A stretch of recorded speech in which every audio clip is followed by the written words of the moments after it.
주님 십자가 사랑 우리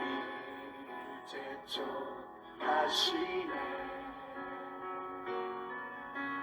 오늘 들고 예루살렘 향해 일어나 너 거침없이 마태복음 26장 69절에서 75절에 베드로가 예수님을 배반하는 것에 대해서, 부인하는 것에 대해서 나옵니다. 자, 우리가 여기에서 알아야 되는 것은 이 가룟 유다와 베드로의 차이가 뭘까요? 가룟 유다도 예수님을 배신하고 베드로도 배신했어요. 그런데 차이점이 어디에 있냐면 가룟 유다는 배신하고 잘못을 회개하지 않았습니다. 자기 양심에 찔리고 뉘우침은 가졌어요. 그래가지고 대제사장에게 받았던 은 30을 돌려줬어요. 던져버리고 나가가지고 자살해서 죽었습니다. 그래서 배가 터져서 창자가 나와가지고 죽게 된 겁니다. 자, 그리고 그는 지옥 갔어요. 그런데 베드로는 하룻밤에 3번을 예수님을 부인하고 예수님이 예고하신 말씀 그대로 닭 울기 전에 3번 부인하고 닭 소리를 듣고 닭 울음 소리를 듣고 통곡을 하고 울었다. 마태복음 26장 마지막 75절에 보면 심히 통곡했다고 했습니다. 닭 울기 전에 내가 3번 나를 부인하리라 하심이 생각나서 밖에 나아가 심히 통곡했다. 이 베드로는 통곡을 하고 하나님께 울었습니다. 그리고 자기가 완전히 회개하고 돌아와서 주님을 위하여 복음 전하다가 거꾸로 매달려서 십자가에서 순교한 겁니다. 베드로는 천국 갔죠. 베드로와 가룟 유다의 차이는 죄는 똑같이 지었는데 배신도 똑같이 했는데 더 많이 오히려 베드로는 배신했는데 가룟 유다는 회개하지 않아서 지옥 갔고 베드로는 회개하여 천국 갔습니다. 하나님께. 그래서 우리가 죄를 짓지 않는 사람은 아무도 없습니다. 다 죄를 짓습니다. 그런데 지은 죄를 회개하고 천국 가느냐, 지은 죄를 회개하지 않고 지옥 가느냐, 그 차이죠. 그 굉장히 중요한 차이입니다. 그 다음에 예수님이 겟세마네 동산에서 11명의 제자를 데리고 올라가서 십자가를 지시기 바로 전날 저녁에 기도합니다. 예수님은 밤을 새워가며 통곡을 하며 기도합니다. 우주적 고난을 당하시면서 기도하는데 제자들은 돌아와 보니 계속 자고 있는 거예요. 처음에도 베드로야 잠시도 깨어서 같이 내하고 기도할 수 없더냐. 또 2번째 기도하고 돌아와서 또 깨웠어요. 3번째도 돌아와요. 다시 깨워서 이제 가자. 나를 잡으러 오는 자들이 왔다라고 말했습니다. 자, 여기에서 예수님은 물론 자기 공생애에 해야 될 일이니까 십자가를 졌지만은 이 십자가와 같은 엄청난 자기에게 다가오는 고난을 기도의 능력으로 승리했고 제자들은 기도하는 데에 승리하지를 못했습니다. 그러니까 예수님을 잡으러 오니까 예수님이 잡히니까 전부 다 도망가 버렸습니다. 예수님이 예고를 다 했습니다. 목자를 치면 양이 도망갈 거다고. 근데 주님 내가 죽었으면 죽었지 절대로 다른 사람이 다 도망갈지라 나는 도망가지 않겠다고 했던 베드로도 도망쳐버린 겁니다. 자, 그래서 이것은 영적인 전쟁은 말이 아니고 능력을 얻어야 됩니다. 그래서 마가복음 9장 29절에 덩어리 귀신 들린 자를 낫게 할 때에 제자들이 물었습니다. 우리는 하지 못했는데 예수님은 어떻게 했습니까? 낫게 했습니까? 라고 물을 때에 기도와 금식의 능력이 아니면 안 된다는 겁니다.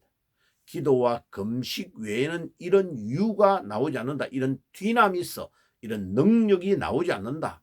그래 예수님도 전능하신 하나님이시지만은 성자 예수이시지만은 기도의 능력을 덧입어서 십자가를 지시고 기도의 능력을 덧입어서 중요한 모든 마귀의 유혹을 이기시고 공적인 사역을 하셨던 것을 알 수 있습니다. 그래서 예수님은 고비고비 때마다 40일 금식기도를 통해 마귀를 이기시고 공적인 사역을 시작하시고 베세다에서 500여의 축복으로 엄청난 일을 하실 때 사람들이 막 예수님을 왕으로 유대인의 왕으로 추대할 때도 예수님은 그들을 다 보내시고 베세다 광야에서 밤을 새워 기도하시고 제자들을 세울 때도 예수님은 기도하고 제자를 세우시고 예수님은 십자가를 앞두고도 기도하시고 십자가를 지신 것입니다. 자, 우리도 기도의 승리에서 모든 하나님이 우리에게 맡겼던 일들을 승리할 수 있어야 되겠습니다. 자, 그리고 베드로가 주님의 이름을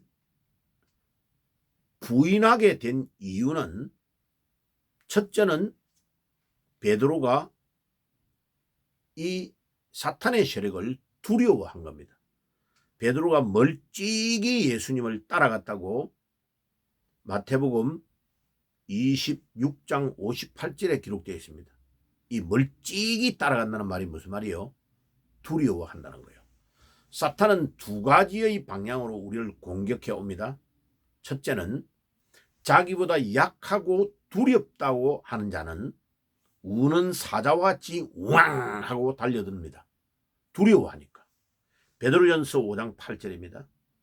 그 다음에 사탄 자기보다 강하다고 하는 자는 어떻게 다가오느냐 하면은 변장수를 해가지고 가장해가지고 천사와 같이 자기를 가장해서 싹 다가오는 겁니다. 어떨 때는 여인의 모습으로, 어떨 때는 부드럽고 인자한 사람의 모습으로, 돈을 좋아하는 자는 돈으로, 권력을 좋아하는 자는 권력으로 이렇게 다가와서 사람을 넘어뜨리는 겁니다.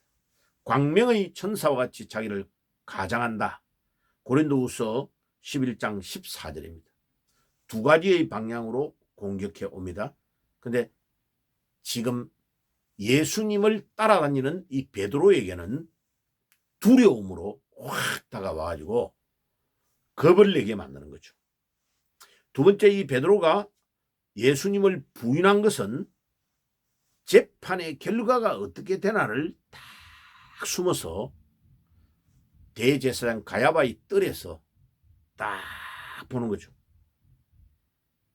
이거 조건부로 믿는 믿음 엄청 무서운 과오를 범합니다. 잘 되면 예수님께 달려가는 거고 안 되면 도망치려고 딱 준비하고 있는 거죠. 세 번째는 베드로는 예수님과 고난에 동참하는 동력자로 서지 않고 예수님과 떨어져 가지고 저 뒤쪽에 있는 하속들이 앉아있는 의자에 딱 앉아있는 거죠. 그리고 여종이 자기를 딱 말하니까 들켰다 싶으니까 문 제일 바깥에 언제든지 도망칠 수 있는 자리에 앉아서 어떻게 되나 하고 방관자의 자세로 앉아 있기 때문에 예수님을 배신하게 된 겁니다. 첫째는 두려워하게 된 거고 두 번째는 결과를 따져보고 예수님을 믿을까 안 믿을까를 결정하려고 하는 기회주의적인 믿음, 조건부의 믿음은 문제가 많습니다. 세 번째, 예수님을 방관자로 따라다니는 거죠.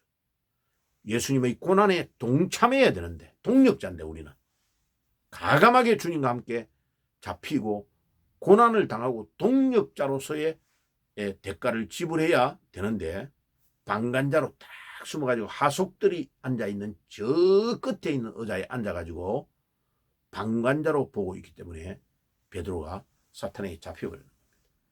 자, 그러나 베드로는 가룟 유다와 다르게 회개했습니다. 자, 우리도 회개의 영을 주님 주시옵소서. 기도하고 나아가야 되겠습니다. 같이 기도하겠습니다. 주님, 오늘도 가룟 유다의 문제점을 우리가 점검해 보았고, 또 가룟 유다와 베드로의 차이가 무엇인지를 우리가 말씀을 통해 깨달았습니다. 늘 우리가 하나님 앞에 회개하며 나아가는 저희들이 되게 해 주옵소서. 예수님의 이름으로 기도드리옵나이다. 아멘. 지금은 우리 주 예수 그리스도의 은혜와 하나님 우리 아버지의 사랑하심과 성령님의 교통하심이 오늘도 철저하게 우리의 부족함을 하나님 앞에 내어놓고 회개하며 나아가며 주님의 도움을 의지하며 나아가기를 소원하는, 또 주님의 고난에 동참하는 동력자로서 살아가기를 소원하는 모든 주의 백성들 머리 위에 지금부터 영원까지 항상 함께 계실지어다. 아멘. 영원한 주님 십자가 사랑 우리 제쳐하시네. 오늘 들고 예루살렘 향해 일어나 너 거침없이 나아가라. 영원한